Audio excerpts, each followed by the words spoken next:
Hello again, everybody. Another short video just to cover something that's come across my screen in the last few weeks. You probably heard about the Georgia Guidestones. If you've followed my channel, I mean, I haven't covered this before, but it's one of those topics that comes up every so often in the research. Um, and if you don't know what that is, you can easily just search for Georgia Guidestones and bring up sites like this. I've got various links here, and I'll include those in the description. Erected 1980 in the US state of Georgia, the Georgia Guidestones stand 90 miles to the east of Atlanta and are a modern megalithic mystery made from granite. They stand 16 feet tall and consist of 5 stones arranged in an X shape with 4 wings surrounding a central stone. And I'll let you read the rest of that. It's got things on in different languages, um, and there's people have talked about it being the statement of the New World Order, that there is a plan to reduce the world's population and so forth, to keep the world's population below 500 million is the statement that's on one of the stones. There's obviously a lot of argument. This is the elite saying, look, we want to get rid of this many people and reduce the population to below 500 million. The alleged creator of these stones or the person that sort of put them in place or paid for them is R.C. Christian. But a few things have come out very recently in a video, which I'll mention in a minute, about these, which might give us a bit more information. Anyway, the reason I've chosen to cover this is that they have now been destroyed. Apparently, people first thought they'd been bombed, they'd been blown up, and there's a video here by Woodward TV, which goes into the discussion of what the stones are and all the symbolism on them. And it's got, for example, discussion of Egyptian hieroglyphics that are on there, Sanskrit, Arabic. They've got all different languages on these stones. I haven't researched them that much. I'm not an expert. If you watch the links in this description, i.e. one of these videos, you'll learn a lot more. And again, the general idea within the sort of alternative knowledge community or the conspiracy community, call it what you will, is that these are indeed, the elites lording it over us and saying this is what we're going to do. Now, I say they have been destroyed. We'll get to that in a minute. And there was talk that they'd been bombed. There's security camera footage, but actually, what appears to have happened is, if you see here, there's this apparently not very well placed security camera. I think they put these in place because there'd been these incidences of vandalism against the stones. I think somebody had put graffiti on them or something. Then again, I heard that story a few years ago now, and that in of itself was a story of not true, and they hadn't put graffiti on them. That was a Photoshop job. But they have now apparently been destroyed, and the talk was that it was a bomb, as I say. But this video proving lightning destroyed the Georgia Guidestones, to me, I watched this, and it does seem to show that yes, indeed, there was a lightning strike which destroyed the stones, and there was I think he goes into here, for example, if you look at this, he shows there were storms in the area at the time. There was a storm system not too far away. Now, of course, that in itself does not prove it. There may be other records where you can actually show where the lightning struck the ground approximately. I think there's technology now and sensors which will show you that. I haven't followed all of this up. But I did lean towards, when I saw this particular video, that it did seem to be accurate, and it probably was a lightning strike. And of course, with the research I've been involved in, people had written to me and said, "Oh, Andrew, do you think this is a directed energy attack, directed energy weapon attack?" And well, of course, my answer is generally the same. I don't know. This seems to suggest it was lightning. It's unusual that a lightning strike would, take out and destroy or partially destroy the structure when it has such a significance in the, that they claim that this is the elites and they are evil, and so this is a symbol of evil, etc., and that lightning would destroy that. That seems peculiar. And therefore, was it some kind of warring faction within the elites? We hear of these groups of elites warring. Did they indeed actually take out this with a directed energy weapon? How am I to know that? I've not been to the site. I haven't looked at the remains. I haven't studied this lightning strike data much, so I don't really know. I mean, anybody that's interested sufficiently, of course, could study it more thoroughly than I have and make up their own minds and maybe post an article about it or make a YouTube video about it. Send me the link if you wish. But what came out of this as well, the other video I wanted to talk about was this video by the Cosmographia group, which includes Randall Carlson. Now, I recommend listening to his videos and interviews with him, because he has some very interesting information about Atlantis and the Atlantean story. And in this particular video here, that I'll include the link for, he does talk about the destruction of the Georgia Guidestones. And I wasn't aware of this, but he says that this R.C. Christian, who allegedly, erected the Guidestones or paid for their erection, he gives quite a bit of information about the Guidestones. They were a special type of granite, and this R.C. Christian was actually Herbert Kirsten, he says here, and here's the transcript for this video. And then he kind of goes off into a rant about how ignorant people, have vandalized the stones, and it's a terrible thing, and so forth. And people should be ashamed of themselves for reacting in this way and talking about things without really knowing about them. And that's actually all justified. I actually wrote a very similar article recently about how people talk about things and assume things without really studying and apparently wanting to study.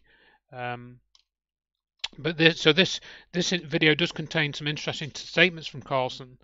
And he says, for example, in this interview, that people that I was aware of and talked to, because I became a member of the Brotherhood in '78, so I had access to a lot of these, thinking that would have been connected, because the landowner donated the land freely, who owned, so he talks a bit about this. Some of this transcript doesn't seem quite accurate, but you can listen to it in the interview. Let's see if I can just get this playing and see what it says, so that we can hear him actually saying it. You draw a circle around what would have then been the Arctic Circle. That pretty much defines the ice complex of the late the Wisconsin Ice Age, right? What's the explanation for it? I don't know. I'm not saying that Hapgood is right, but here's again what I'm getting at. The late 70s was ripe with a revival of apocalyptic scenarios. When that came out, the people that I was aware of and talked to, because, I became a member of the Brotherhood in '78. So I had access to a lot of these thinking that would have been connected, because, Wyatt C. Martin, the landowner that donated the land, Fendley, who owned Pyramid Quarries, they were all brothers of the fraternity. And I think, an acquaintance of mine, Brian James, I think who's been studying this for a long, long time. I think there is evidence now of who R.C. Christian actually was. And he was apparently a conservationist, and he was an apocalyptic. He believed that there was going to be an apocalypse that was going to wipe out large portions of the Earth's population. If you look at that most controversial line on those